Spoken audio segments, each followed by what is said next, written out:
So today we are talking to Dr. Nicola Barclay.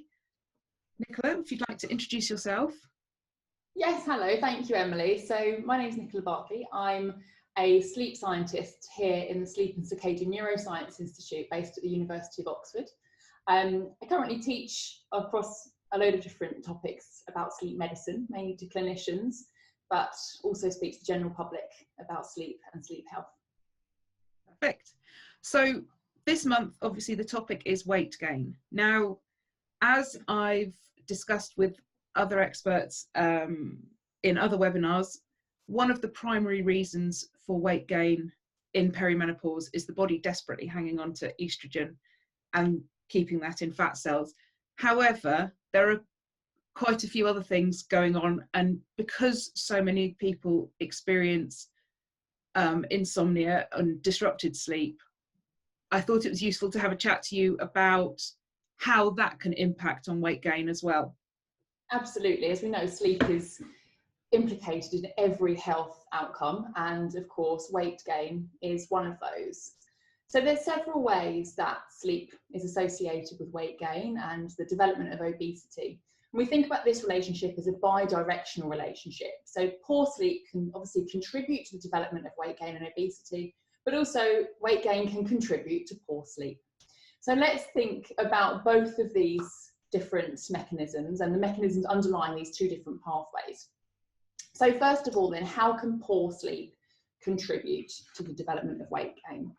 So firstly, perhaps most logically, we think about behavioural things. So obviously if we haven't had a good night's sleep, we may be feeling lethargic the next day, less motivated to do some vigorous exercise.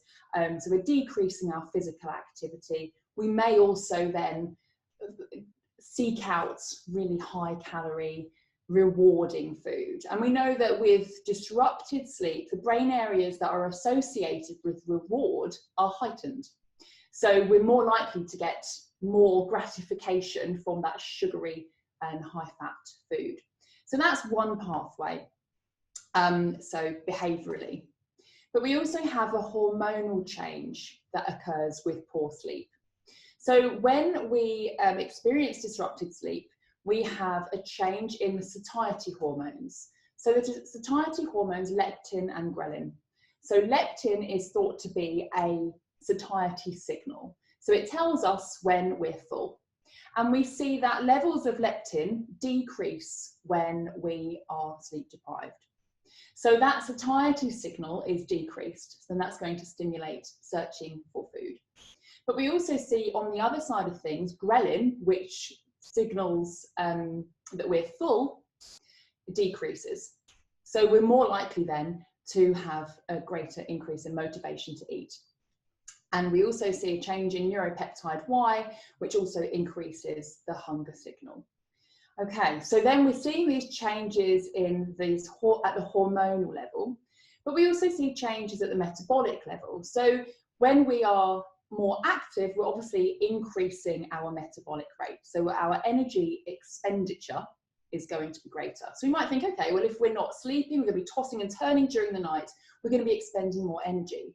But the ratio of the amount that we are expending compared to the amount that we're intaking is more in favor of the energy intake. So we're actually consuming more because we're looking for this high fat, high sugar foods.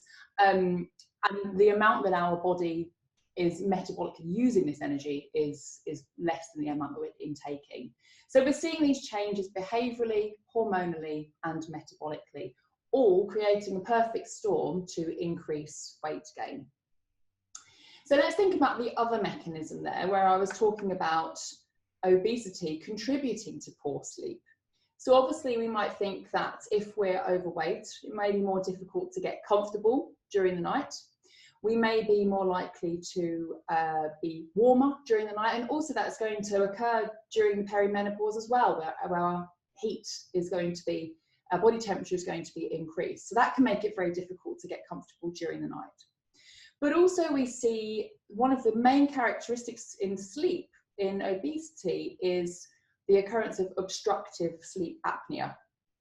Now, obstructive sleep apnea, for those of you that don't know, is where there's so much weight around the airways that actually it's difficult to breathe during the night, and we actually see a cessation of breathing. And then this disrupts sleep because we see a drop in oxygen saturation in the blood. That signals the gasping for air.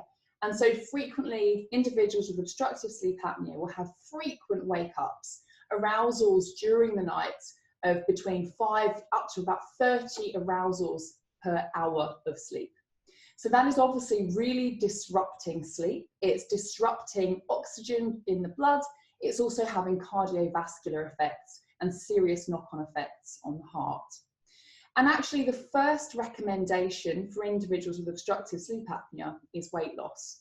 And that can have a significant improvement on sleep and on health. Wow. So everything you've described there can happen to anybody at any age, can't it? But yes. Obviously when we then factor in the perimenopausal stuff of body hanging onto fat cells to try and maintain estrogen, plus the hormones being all over the place anyway, plus the night sweats, plus the fatigue, plus the added insomnia. Yeah, it's a bit of a perfect storm, isn't it? It is a perfect storm, absolutely, especially around that time. And I think the studies do show that obstructive sleep apnea is more common during the menopause in women. Wow. So if somebody is really struggling with this, I guess the first port of call is to go and speak to their GP and investigate whether they are actually experiencing sleep apnea. Yes, exactly. So it's quite difficult for an individual to know whether they're experiencing obstructive sleep apnea. Sometimes these arousals from sleep are without conscious awareness. So it's enough to disrupt your sleep, but not necessarily enough to fully arouse you to a waking state. So you may be aware of being excessively tired during the day and shortage of breath and finding it difficult to maintain everyday tasks. That could be your symptomology. And it could be obstructive sleep apnea that is accounting for all of that. But simply asking a bed partner, if there's a bed partner there, do I gasp during my sleep? Do I fight for breath? Am I a heavy snorer? Quite often people with obstructive sleep apnea, their bed partner may be reporting that they're a heavy snorer when actually they're gasping for breath during the night.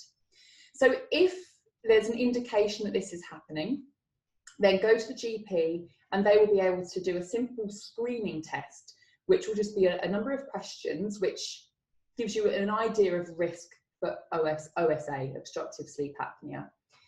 If they think that this is a possible diagnosis, you can then undergo a sleep study. And the way that the sleep study can be done is either at home, simply with a pulse oximeter, which looks at the oxygen saturation in the blood through a little thing on the finger, little clip on the finger. That may be a very straightforward home test. And what that would do is to look at the amount of oxygen saturation over the course of the night and see whether it dips to a certain level that we would be expecting with obstructive sleep apnea. The tests may be more comprehensive and have measures of nasal flow, of breath rate, of chest expansion, and of sleep stages. So depending on how comprehensive the test is that the GP wants to perform, we'll add on different sensors to look at sleep more comprehensively. But it's definitely worth doing because it can have so many knock-on effects on health, sleepiness, work, driving, everyday life. Totally. And so if somebody goes through the tests and they discover that they are experiencing OSA, weight loss, as you've said, is one